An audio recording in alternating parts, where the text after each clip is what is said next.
बच्चों, इस बार तुमने अपने क्रिसमस के तोहफे में क्या मांगा है वो आपको बाद में बताएंगे। माँ, आप हमारे इन लेटर्स को लो और इन्हें पोस्ट कराना। इसके ऊपर हमारी सारी विशेष लिखी हुई हैं। अच्छा लाओ, मैं इन्हें पोस्ट कराऊंगी। ये बच्चे भी कितने भोले होते हैं। मामा, आप इन्हें खोलकर मत देखना। अच्छा बाबा, नहीं देखूंगी। अब तुम दोनों जल्दी करो वरना तुम्हारी बस मिस हो जाएगी।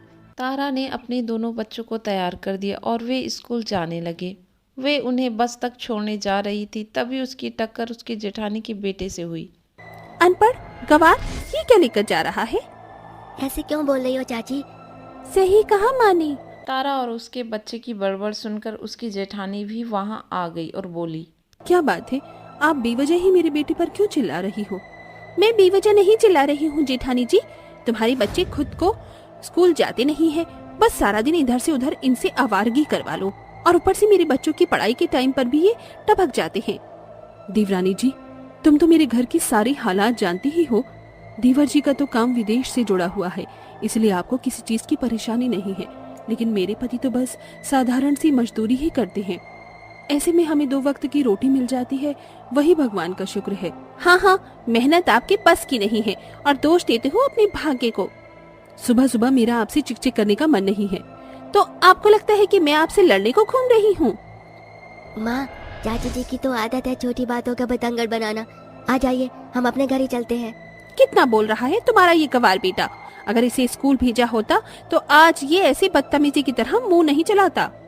हाँ तारा, मेरे बच्चे बदतमीज हैं, बेशरम हैं, लेकिन सिर्फ उनके लिए जिनके दिल में उनके माँ बाप के लिए तमीज नहीं है, और मुझे अपने बच्चों की इस बात पर गर्व है। पूजा तारा को मुंह तोड़ जवाब देकर अपने बेटे को घर के अंदर ले गई।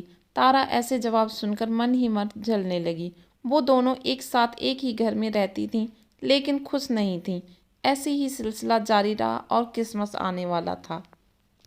मामा, मुझे खाना नहीं खाना है, मुझे चॉकलेट चाहिए। ओहो, अब तुम्हें कौन समझाए। अच्छा यहाँ आओ। मीरा तो चली गई, लेकिन दूसरी तरफ नन्ही कोमल यह नज़ारा देख रही थी। मीरा तो चली गई, मैं उसका खाना खा लूं? खा लेती हूँ मैं। नन्ही कोमल आती है और वहाँ से प्लेट में से एक पराठा उठाती है।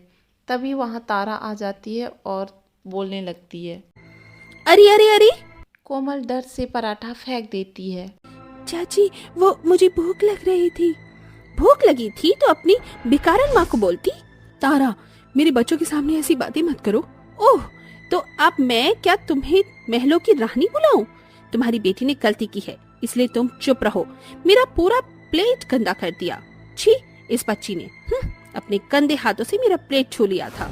अब मुझे ये प्लेट फेंकना होगा। तारा उस प्लेट को कूड़ेदान में फेंक देती। यह सब देखकर पूजा को बहुत बुरा लगता है। तारा और उसके बच्चे दिन भर नवाबों की तरह बेड पर पड़े रहते हैं। वहीं पूजा और उसके बच्चे दिन भर काम करते हैं, उन्हें बैठने का भी टाइम नहीं मिलता। चलो कोमल बेटा, घर में बहुत काम है। आहा, कहाँ?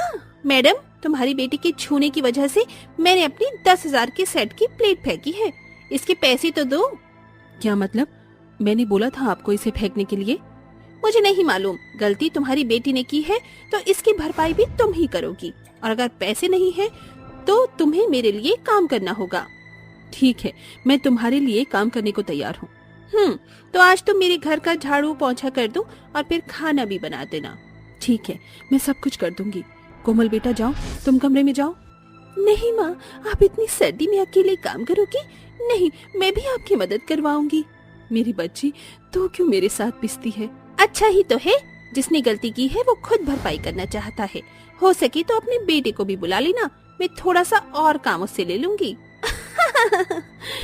तारा जोर जोर से पूजा को चिढ़ाते हुए हंसती है और पूजा इतनी ठंड में सारा काम करती है। उसके पास तो एक स्वेटर भी नहीं था पहनने के लिए। पूजा सारा काम करती है, उसके साथ उसकी बेटी भी उसका हाथ बटाती है। सारा काम खत्म हुआ ही था कि वहीं पर मीरा आ जाती है और बोलती है, ओए कमल, तू जानती है हमने तो सेंटा क्लॉज को लेटर लिखा है। वो लेटर सेंटा पढ़ेंगे और हमारी विश पूरी करेंगे। सच्ची? सेंटा सच्ची में ख्वाहिश पूरी करते हैं? माँ, मैं सेंटा को चिट्ठी भेजूंगी। सेंटा तुम्हारे जैसे गरीबों की ख्वाहिश नहीं सुनते हैं, समझी? इसलिए तुम तो भूल ही जाओ। सेंटा अच्छे होते हैं, वो अमीर गरीब नहीं देखते।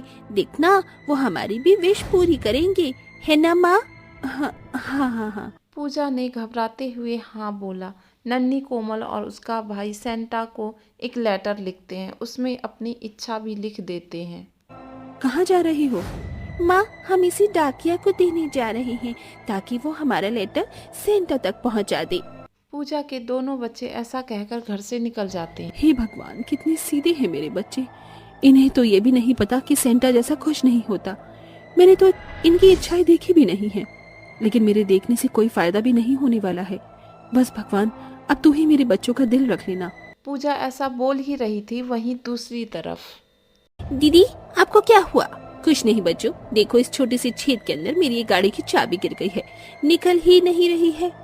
दीदी, ये बहुत छोटी जगह है और ये चाबी इसके अंदर से ऐसे नहीं निकलेगी। एक मिनट, मैं कुछ करता हूँ।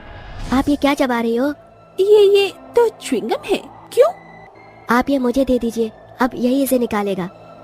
अकुल ने वहीं से सूखी लकड़ी ली, एक तरफ उसने च्युइंगम चिपका दिया और उसी में चिपकाकर चाबी निकाल दी। अरे वाह बच्चे, तुम तो बहुत ही समझदार हो। शुक्रिया दीदी, अब हम चलते हैं। दोनों बच्चे उन लड़कियों के पास से आ गए, लेकिन सेंटा को देने वाला पत्र वो वहीं भूल हे गए। बच्चों, हे टू सेंटा, ये पत्र सेंटा के लिए। उस लड़की ने वह पत्र खोला और उसे पढ़ा। पढ़ते पढ़ते उसकी आंखों में आंसू आ गए। यहाँ बच्चे उस चीज को पूरी तरह भूल गए थे। इसी तरह दिन बीते और क्रिसमस का दिन आ गया। आज सेंटा हमारा गिफ्ट लाएंगे। अरे नहीं भाई, हमारे पत्र का क्या? छोटी, पता नहीं, तुम्हारा लेटर तो सेंटा तक गया भी नहीं होगा।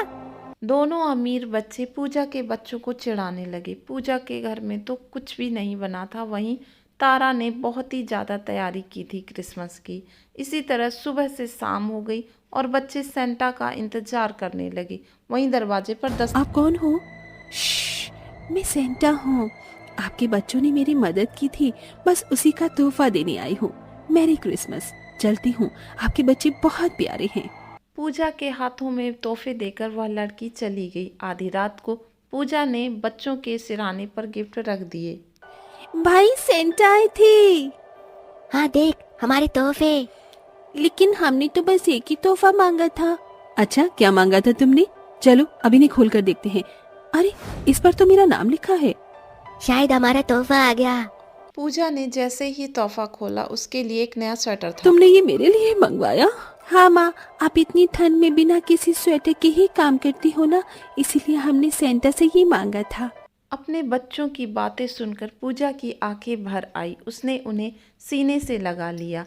अकुल के लिए कार थी और कोमल के लिए गुड़िया। वह बहुत खुश थे और उन्हें देखकर पूजा बहुत खुश थी।